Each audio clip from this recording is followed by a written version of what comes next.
The government is not your parents, it's not your bank account, and it's not your contingency plan. And I hope this is a wake-up call for all those people who still might trust the government. Kristen Tate, columnist at Boston Herald, and Seamus Bruner, director of research and the Government Accountability Institute.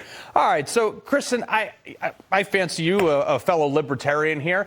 Too many people have too much faith in the government, and there's no reason to. Of course, I agree with everything you said in your monologue, Carl. I mean, California was blessed with the most beautiful geography in this country. I mean, it is just stunning. And yet the Democrats in charge of it have managed to turn it into an absolute hellscape. I wrote a book a few years ago called The Liberal Invasion of Red State America. It was about people leaving California for red states like Texas. And this major fire caused by the incompetence at the top of California will only speed up that trend.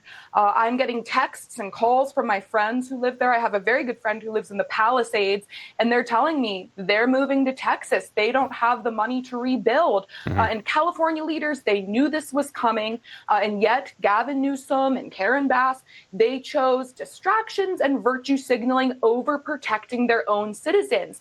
Gavin Newsom, to appease the environmentalists, he had the dams removed. There was no water now to fight these fires. Karen Bass was over in Ghana in Africa, and she knew this was likely to happen. They were getting warnings about this, and she slashed the fire department's budget by $20 million previously. These people are buffoons. Gavin Newsom's career is done.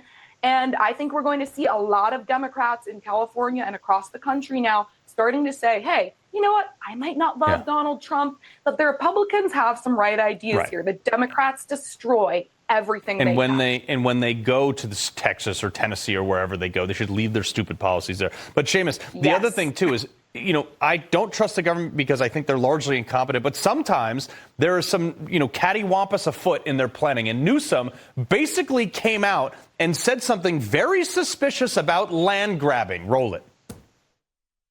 We're dealing with a myriad of issues. I was just talking to Josh Green, the governor down in Hawaii, who had some ideas around some land use concerns he has around speculators coming in, buying up properties, and the like. So we're already working with our legal teams to move those things forward, and we'll be presenting those in a matter of days, not just weeks.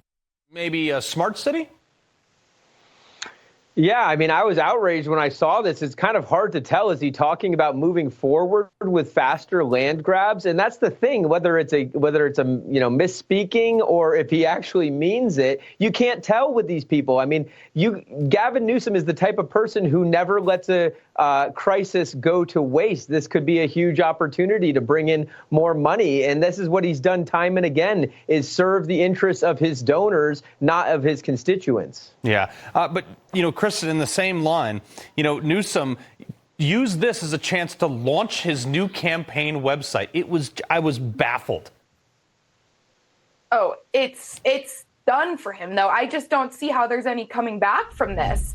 I'm hearing from very committed Democrats that they are disgusted by his response to this, especially because everyone has known that this was likely going to happen. The state got a ton of rain last year, which created a lot of vegetation growth, followed by a drought.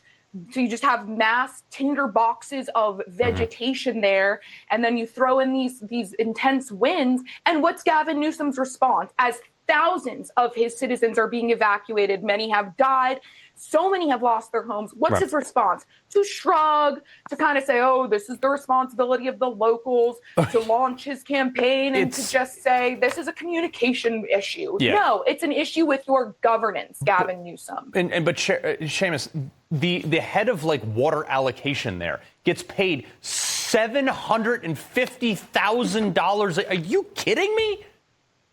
Yeah, it's grotesque, Carl. This is, over $1 million just between the governor, the mayor, and the water chief in salaries every year, and they failed at every level. And I think that this has to be the final nail in the coffin for DEI, because you look at that fire department, and it's just out of control. None of these people were competent, and it shows. Yeah, no, it does. You wish you could just have said, "I told you so" before all this tragedy. But Kristen Tate, Seamus Bruner, always a pleasure.